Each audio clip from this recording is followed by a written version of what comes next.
Another clean sweep, but this time in the teams division. Thanks for joining us for our daily semifinal recap show. I'm your host, Lauren Kalil. It was a nail biter until the bitter end at the Lowlands Throwdown to find out which athletes would punch their tickets to the CrossFit Games. Patrick Clark, he's still on location. He's been on the floor all weekend long, watching so many interesting storylines unfold. Yeah, it. The first storyline I want to lead off with is Amsterdam, the Lowlands. The fans were just amazing. It was a sellout from day one. The community event was happening at the same time. The community events were sold out. The stands were packed for the community events, and they would come over and watch the elites. They're CrossFit crazy here in Europe, especially here in Amsterdam. But it gave like a games vibe as loud as it was, and athletes noticed that, and you could see that as we talk later on that a lot of those athletes stood. They performed in that moment thanks to those fans. And that's really what it's all about because there were so much flip-flopping going on with the leaderboards. We're first going to take a look here at the women's leaderboard. Our top 5 athletes going to the CrossFit Games: Laura Horvath, Karen Freova, Gabby Magala, Matilda Garnes, and Lucy Campbell. Patrick, it's interesting because before semifinals started, we talked about how the real stories during these stages at the semifinals are going to be those cut lines. And that could Yeah. not have been more true when watching the battle between Lucy Campbell and Sarah Sigmund's daughter fight for fifth and the final qualifying spot today. Yeah, Sarah knew her and her team. We talked about yesterday. She knew she had a battle ahead of her, and she came out that first event today and just lit the place on fire. I mean, you saw that she just Hmm. finished first, and yeah, she got capped, but that was an over-programmed event there. But she looked like a Sarah Sigmund's daughter of old. She had that Viking princess look in her eye, and she was on fire, and the crowd was firmly behind her. I mean, every time she picked up the sandbag, everyone was they were counting down her reps forward.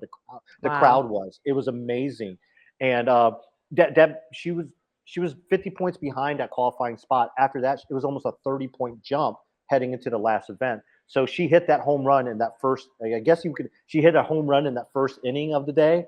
Now, Hmm. unfortunately, the second inning or the following inning, she kind of struggled. But Yeah, yeah, that's when Lucy Campbell came in and, yeah, that final event, Lucy Campbell did exactly what she needed to do. And hundred unfortunately percent. for Sarah, it was at the cost of her squeezing into that top 5.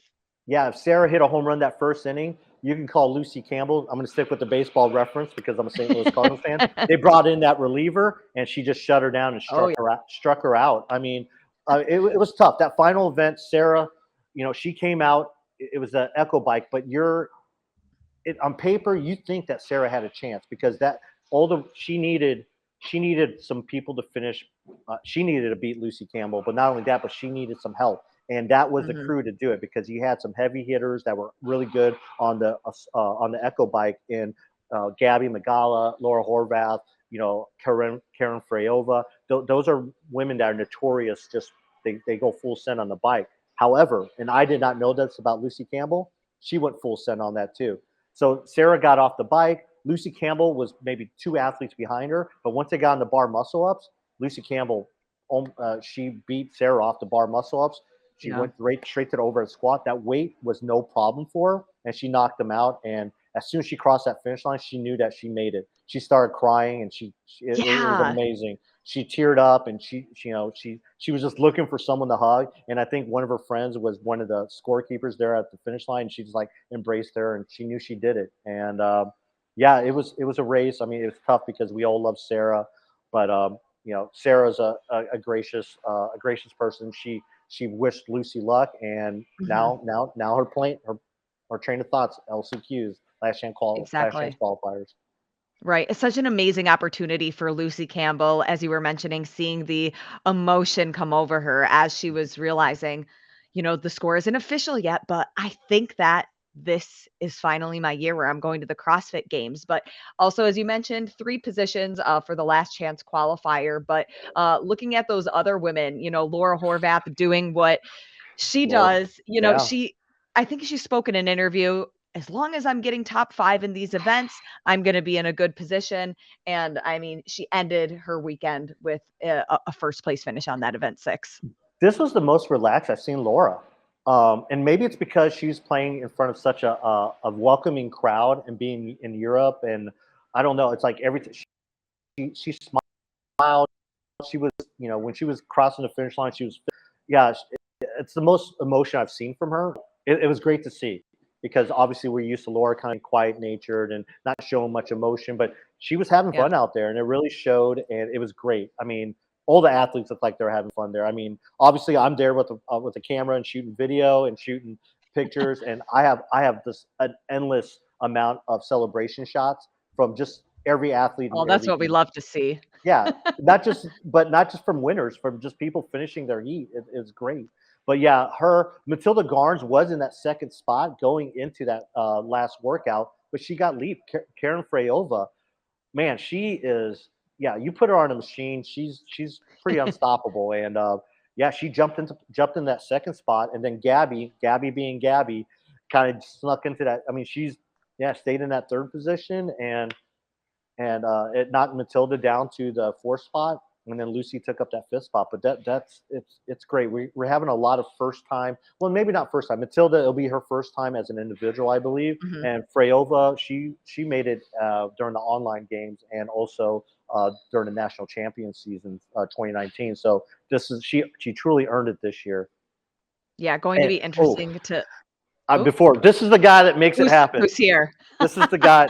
This is the guy that makes everything happen for the Lowlands Throwdown. This is Robin right here. Lowdowns, Throwdown, Yeah, Lowlands. yeah. I'm sorry, Lowlands Throwdown.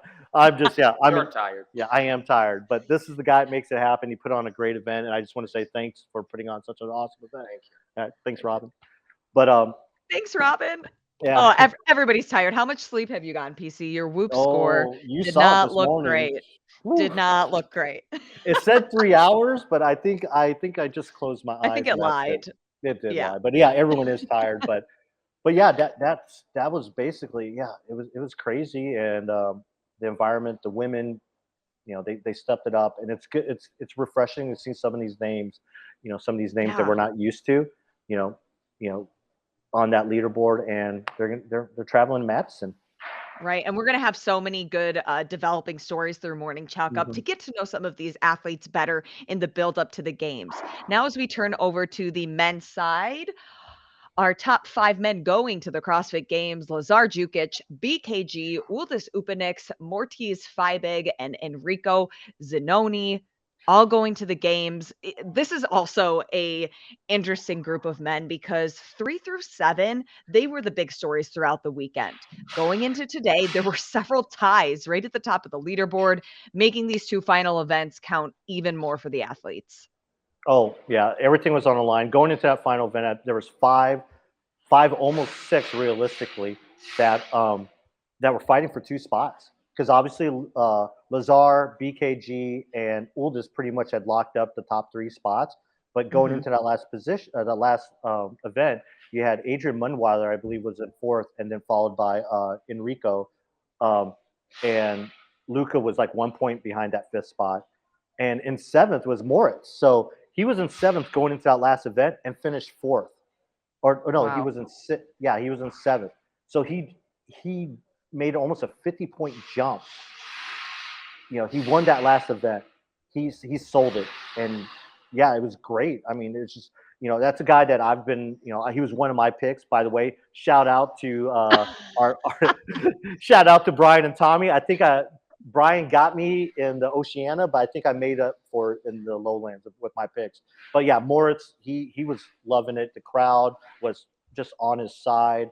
I guess the heartbreaking side in that is Luca. Luca was only 1 point going into that last event, and he just had a rough go at it in the overhead squat.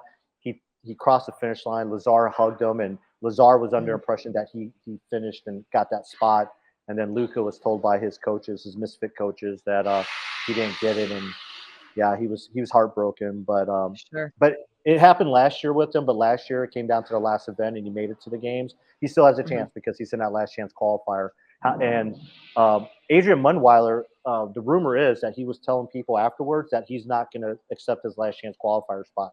The way Munweiler put it was, and this is, like I said, not verbatim, but in terms of he wanted to earn his spot to the games by getting it through the semifinals. So that opens up another spot, possibly in this last chance qualifier if they do backfill those last chance qualifier spots out of semifinals. But Adrian, I'm sorry, Enrico, he is the first Italian man to ever qualify for the games.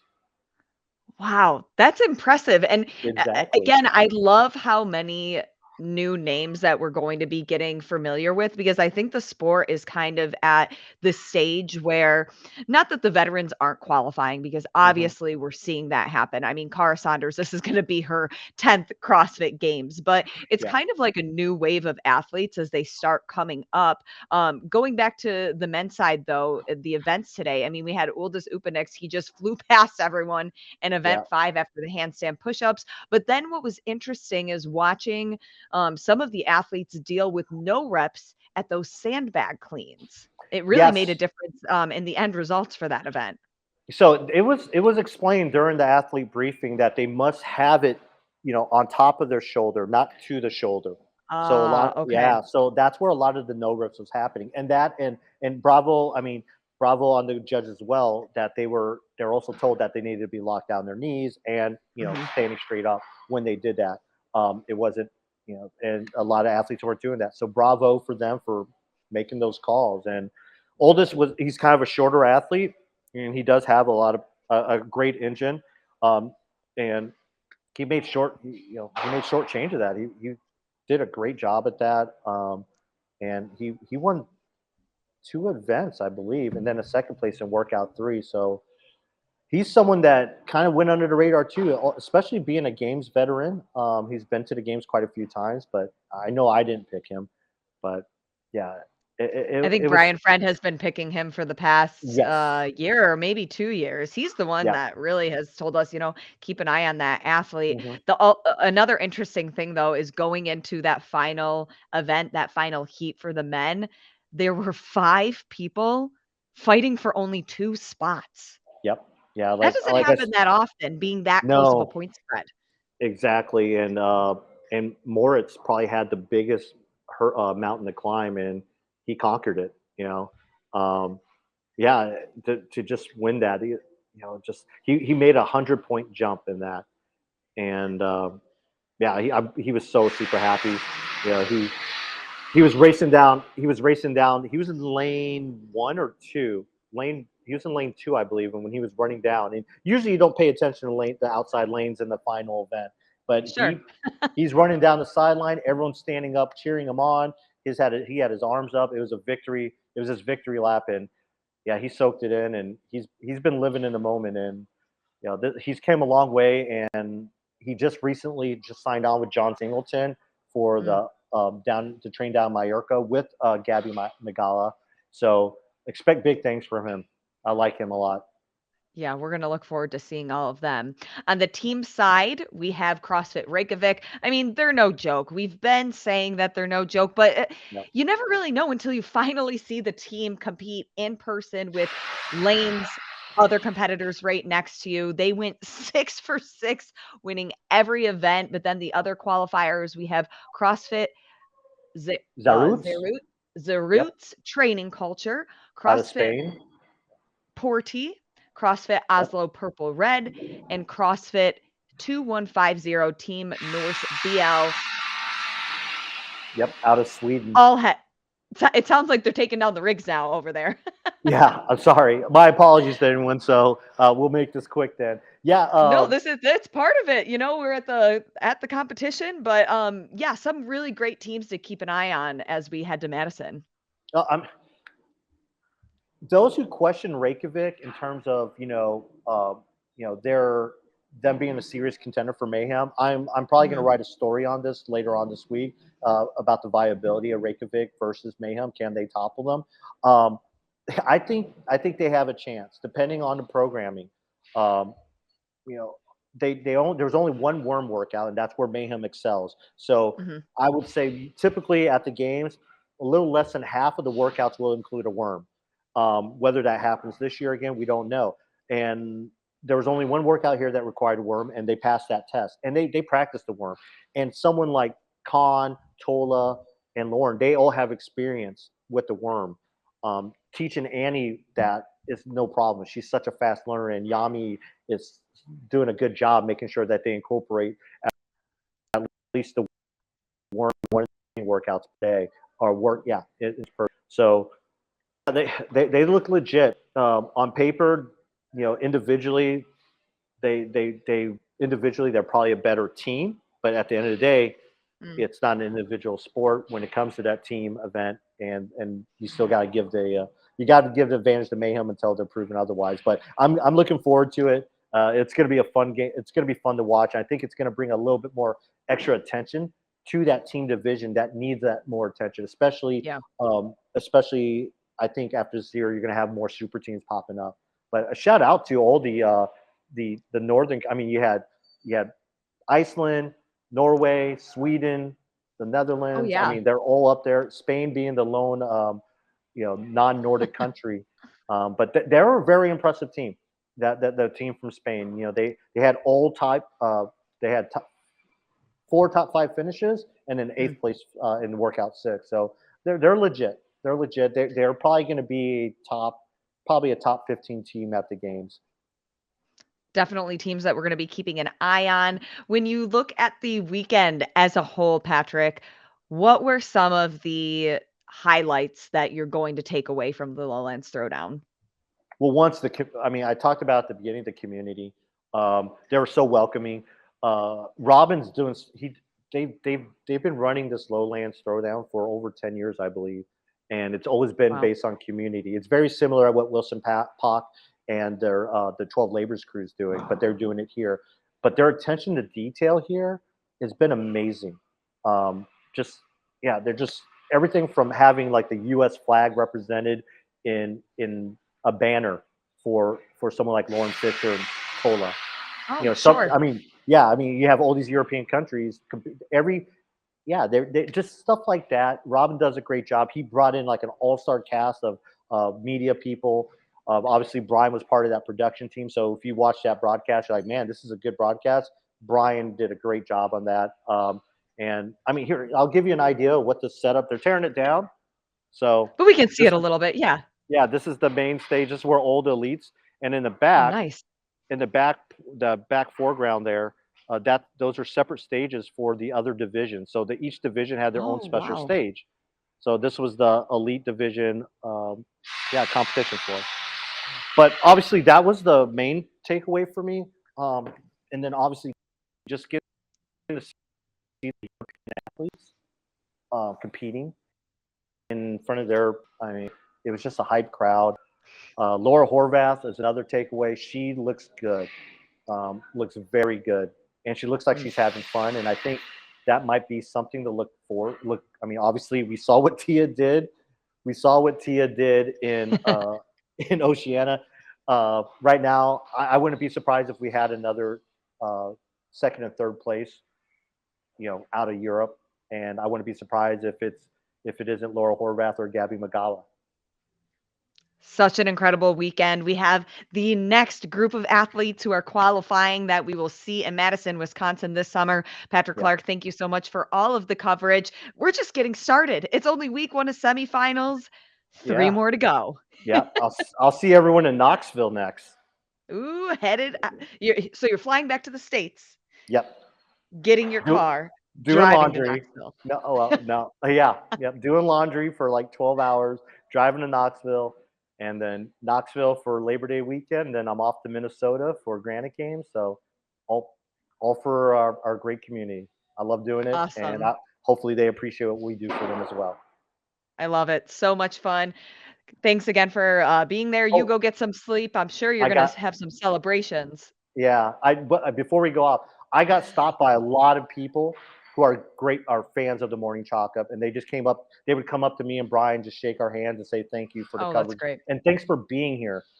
Just being here in person. So I just there are people that watch our show, and I just want to say thank you for coming up to me and Brian and showing their appreciation. We appreciate what they do as well as supporting us and following us. But yeah, there's a little after party that I might be attending. So, luckily I have a full day of rest here in Amsterdam. So, You'll sleep on the flight home. yep, exactly. Or when I'm dead. So, Or when you're dead. All right, PC, thank you. Everybody, thank you for tuning in for the recaps. Lots more to come. We'll see you next time.